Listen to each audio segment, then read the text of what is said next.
El hombre con autoritas es recio, pero tiene templanza. No rehúye a los conflictos y los afronta con entereza, lo que le permite muchas veces resolverlos con su sola presencia. La década de los 70 fue una época muy conflictiva políticamente. Gobernaba el presidente Luis Echeverría. Las universidades públicas del país vivían en constante agitación.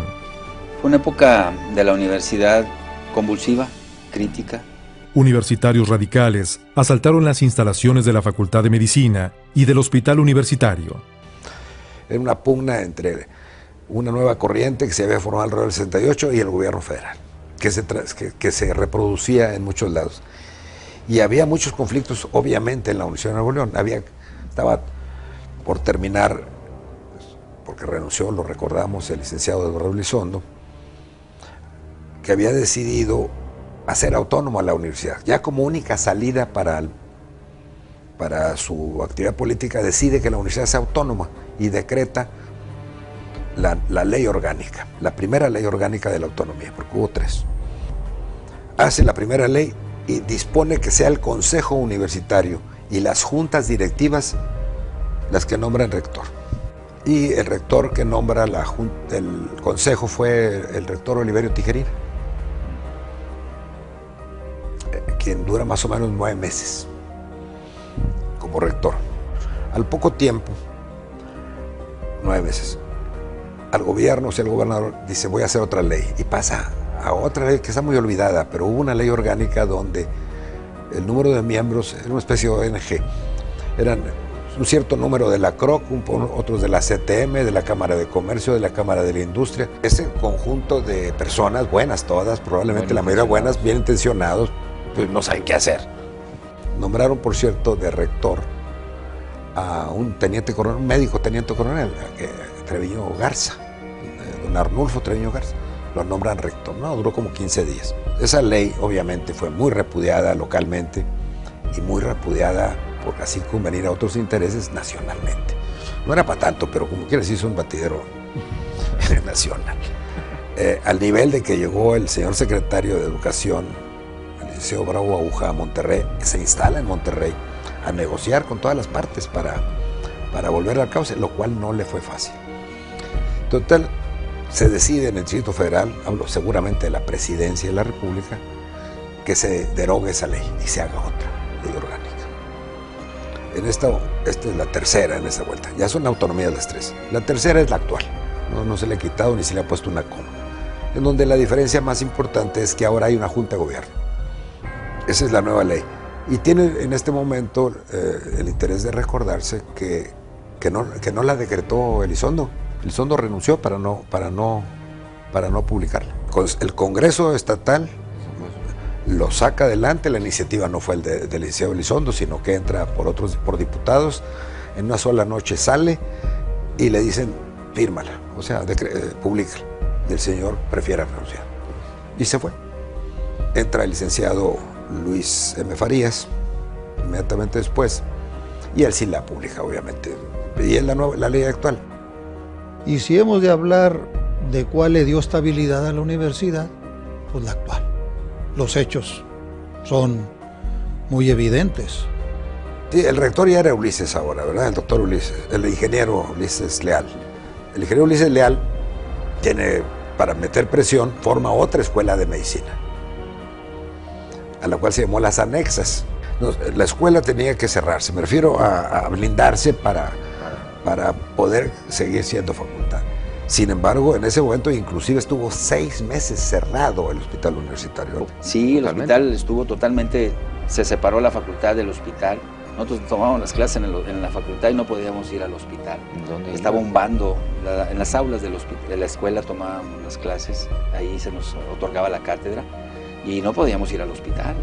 En ese momento el doctor Piñero era jefe de departamento de Farma y líder de los maestros que defendían la Facultad de Medicina para que no se tomara tan bien. Sí participé en la recaptura de la facultad, no pudimos hacerlo con el hospital. En septiembre los estudiantes de la facultad trataron de entrar al hospital. Yo me encontraba dando la clase de farmacología, eran las 11 de la mañana, cuando los estudiantes trataron de entrar y fueron recibidos a balazos. Afortunadamente, ninguno de los nuestros murió, excepto un estudiante de mecánica que quedó paralítico de por vida. Sí. Entonces, no pudimos recapturar el hospital. La resistencia de aquel lado era muy severa.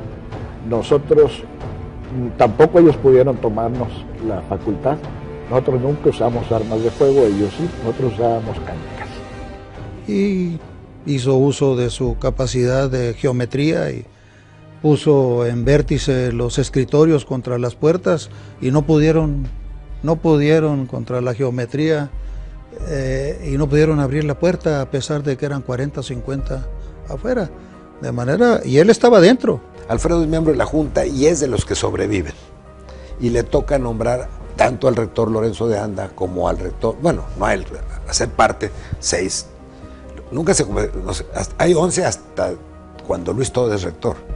Pero con esos 6 se destituye a Ulises, con esos 6 se nombra a Lorenzo, con esos 6 se nombra a Genaro Salinas como sustituto de Lorenzo, licenciado Genaro Salinas Quiroga, y con esos 6 se nombra a Luis Todd. La Junta de Gobierno era de 6 miembros, en lugar de 11, Piñero era miembro de la Junta. No había Comisión de Hacienda, había renunciado, Ulises había disuelto el Consejo Universitario, era una anarquía terrible en la universidad. Y ellos decidieron que querían poner un académico, que durara unos 3 meses, porque para luego realmente establecer una posición permanente.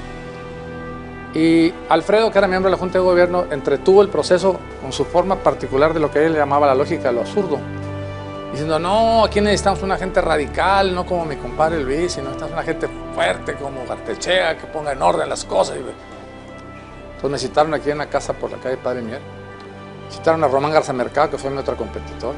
Nos entrevistó la Junta de Gobierno, los 6 miembros, y me preguntaron, yo era una taravilla, para la conocía la universidad perfectamente bien. Pues, mi papel siempre ha sido en ese mundo, ¿no? Entonces, pues ya, me decidieron ahí después, en contra de Alfredo al principio, y luego Alfredo tuvo que ceder, porque había que sacar los 6 votos, porque no había, era 11 la Junta, pero no había más que 6. Y al fin ya, me hablan por teléfono y me dicen, ya, vente para acá, y la Junta me decide que sea, y entonces... ¿Y no hubo resentimiento con Alfredo por eso? No, porque él manejaba lo que llamaba la lógica de lo absurdo. Que dar la contra para que la gente replique, ¿no? Todos se dejaron de defenderme y él atacaron. Salinas Quiroga era el rector interino, había durado 2 meses y me entrega a mí la presea y tomo posesión. Y como académico iba a durar 3 meses, tuve que hacerme un poco político, entonces duré 6 años.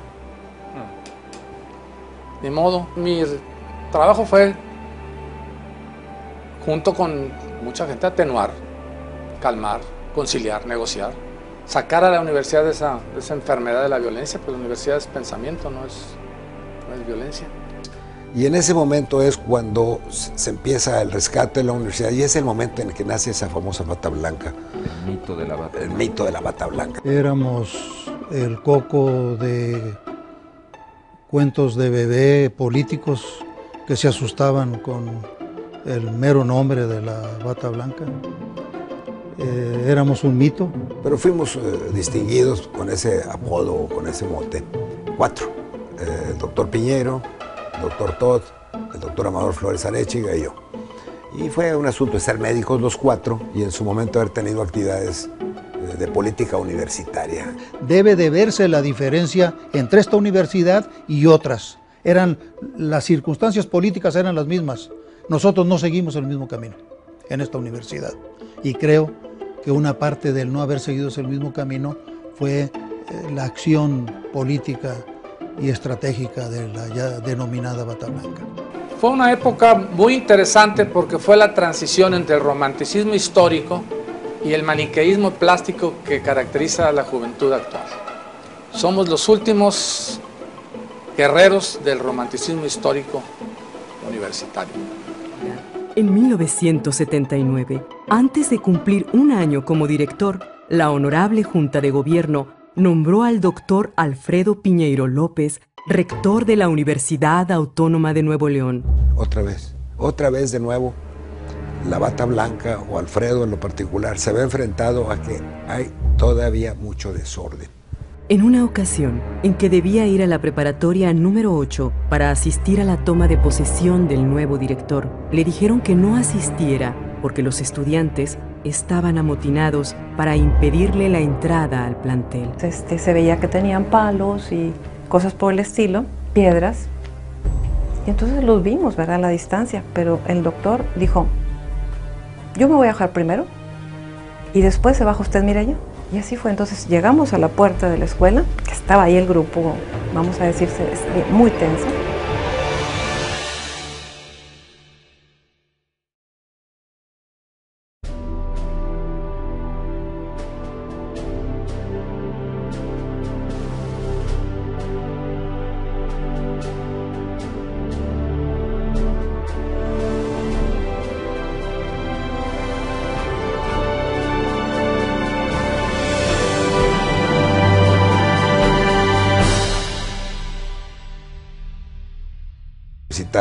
Y las juntas directivas las que nombran rector.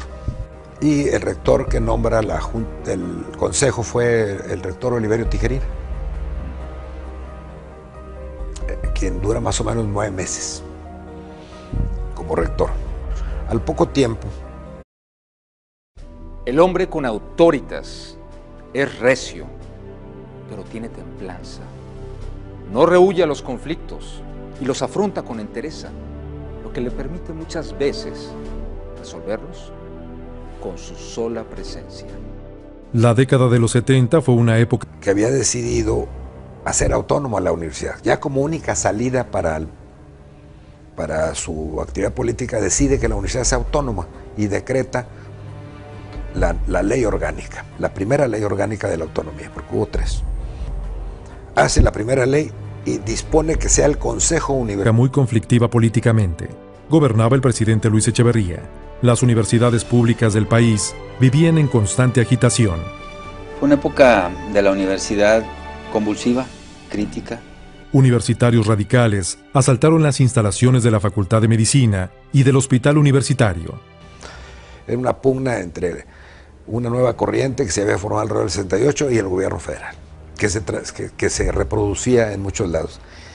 Y había muchos conflictos, obviamente, en la Universidad de Nuevo León. Estaba por terminar, porque renunció, lo recordamos, el licenciado Eduardo Elizondo,